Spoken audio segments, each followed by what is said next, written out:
Hello students, good morning. How are you?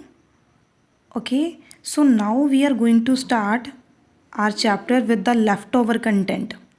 Okay, so we left our topic at three modes of reproduction, that is with fission, fragmentation, budding, external and internal, that I have done in the last video. Today we are going to discuss about regeneration and spore formation primarily, and I will make you introduce with the vegetative propagation.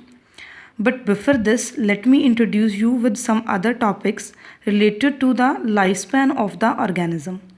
As you know, reproduction is the process that occurs only at the specific period of life, not it doesn't occur throughout the life.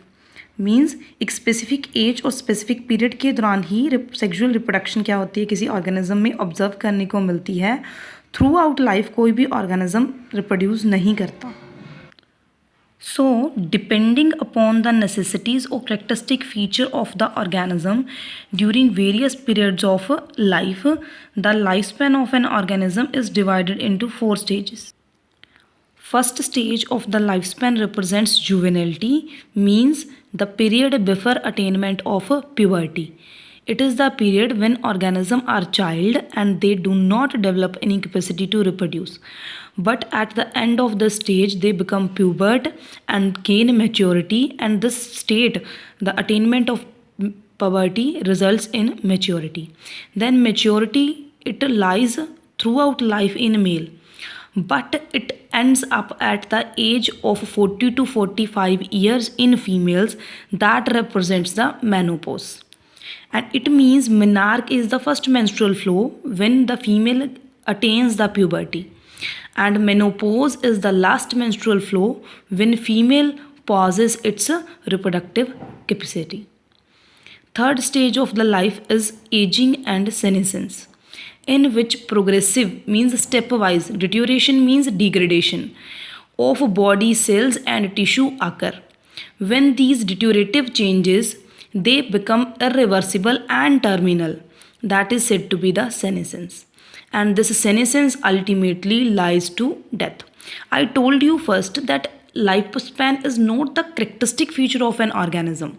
It is variable from organism to organism, but a basic pattern that is followed by average of the organisms is the lifespan, and it is the period from the natural birth to the natural death of an organism, not the accidental death. So, we are back to our topic, that is with regeneration. As you all are familiar with the word regeneration, re means dobara, generate matlab banana. So, it is the process to gain back the lost part of the body actually. Okay, so what is the difference here between fragmentation and regeneration? It is very important. In fragmentation, body is broken down into parts or fragment, and in which each fragment can form new organism, or the number of organism can be more than that of the fragment. But in regeneration, only the number of new organism produced will be equal to the number of fragment produced. Means if you cut the parent body of planaria into 3 parts, then only 3 new planaria will be produced, not more than 3. So it is just replacement of the lost tissue with the new one. Re means dobara, generate means gain karna. So it is just the growth or replacement of the lost tissue with the new one, not any new or excessive growth is observed in the regeneration. Regeneration can be restorative, means it occurs in our body, for example in liver and in a lizard's tail, means only the lost tissue is regained back, and if sometime it produces new organism only, then it is said to be the mode of reproduction. Regeneration not always a mode of reproduction. In specific organism only it has the capacity to represent as a mode of reproduction. As we have studied in class 11th, the hydra, the planaria, and the starfish, that is Estrias, has the maximum capacity to regenerate as a mode of reproduction. Means when you cut the body of these organisms, each cut part has capacity to regain the lost part and grow as a complete organism. It means in regeneration, a single part of the body result in formation of a complete organism. So now we are on the fifth mode of reproduction, that is spore formation. So as you know, spores are the reproductive unit. As we have studied, they are the reproductive unit to form a complete organism. But the spores have higher survival capacity than the normal organism because they secure themselves in a pouch like structure that is resistant to any kind of environmental change. That pouch is said to be the sporangium. So the spores are the minute microscopic structure that are the reproductive unit of some of the plants and primarily the fungi to produce new organisms. Okay, so the spores of the plants or the fungi are very capable or very resistant to the expressing or observing environmental changes. Usually spores are observed in the fungi primarily, as the process of spore formation is the major type of reproduction observed in fungi.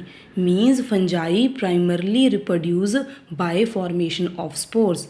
I hope you have observed, and I told you that you observed bread mold.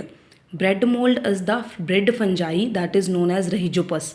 When you touch the bread, it has dusty spores at its surface. When those spores come in contact with some other food particles, they germinate there with abstracting nutrition and grow. In this way, with those spores, the growth of fungi from one bread piece to other occur. So this is the most primarily method of growth of reproduction in fungi. Similarly, in Penicillium notatum, from which we produce our antibiotic penicillin, this is also a fungus. So similarly, the mode of reproduction is same here. So the next mode of reproduction is vegetative propagation or vegetative reproduction. I hope you are all familiar with this, that plant comprises of two type of parts of body, vegetative and reproductive. Okay, vegetative parts are root, shoot, stem, leaf, bud, etc. And the reproductive unit is the flower. So when a part of plant is cut and from that part a new plant arises other than from flower, means if new plants are produced from a plant but not from the seed, from any other vegetative part but not from the seed, that mode of reproduction is said to be the vegetative propagation or vegetative reproduction.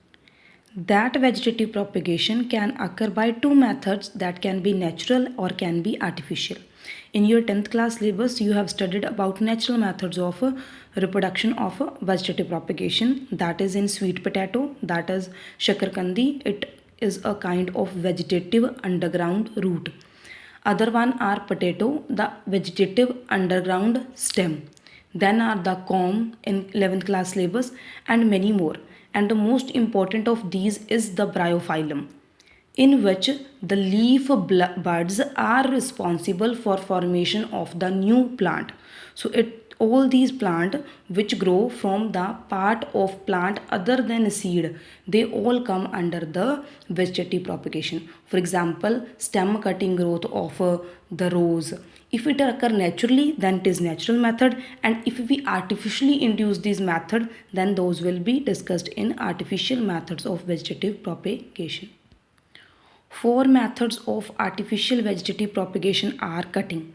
When you cut a part of plant, whether root, whether shoot, and when you touch that part of plant with the soil and provide specific nutrient required to the growth of plant, then those shoot plant develop root and grow as a new plant. This is said to be the column. When you abstract a column of the rose and grow it in another kind of base, it grows as a new plant. So cutting is the vegetative method used for artificial propagation of plants in sugarcane and roses.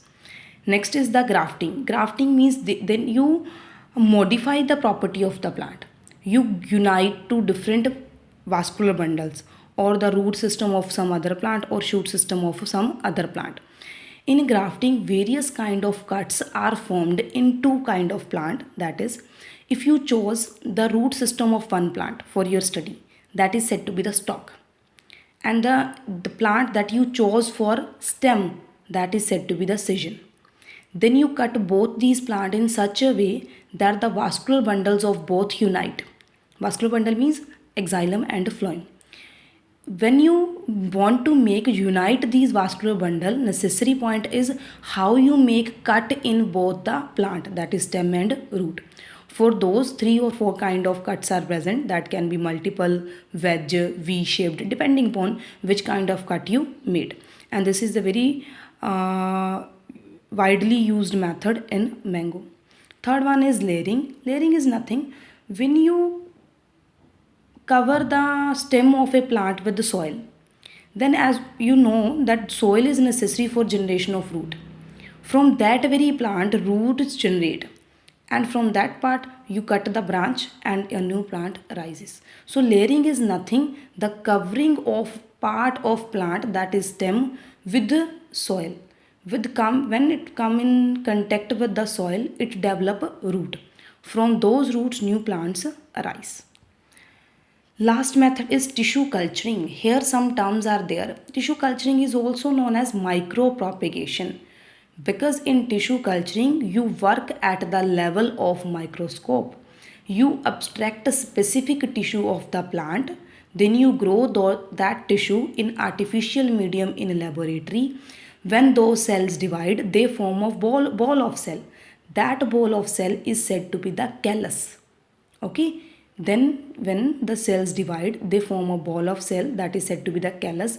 In callus, all cells have capacity to divide, but they do not perform any specific function. So what is callus? Callus is an undifferentiated mass of cell from which a huge plant or a complete plant can develop. Then by providing nutrients and doing subculturing. Subculturing means transferring that plant from a utilized media to a new media so that a plant can grow. Okay. Then that plant is converted into small plantlets. Those plantlets are transferred to the nursery so that they become familiar with the adverse environmental condition. When they grow there, they are transferred to the normal environment, and tissue culturing is the widely used method for ornamental plants, primarily for orchids, apples and many more. So in this way we have done a complete chart or complete data about the asexual methods of reproduction. This is all about this. Thank you.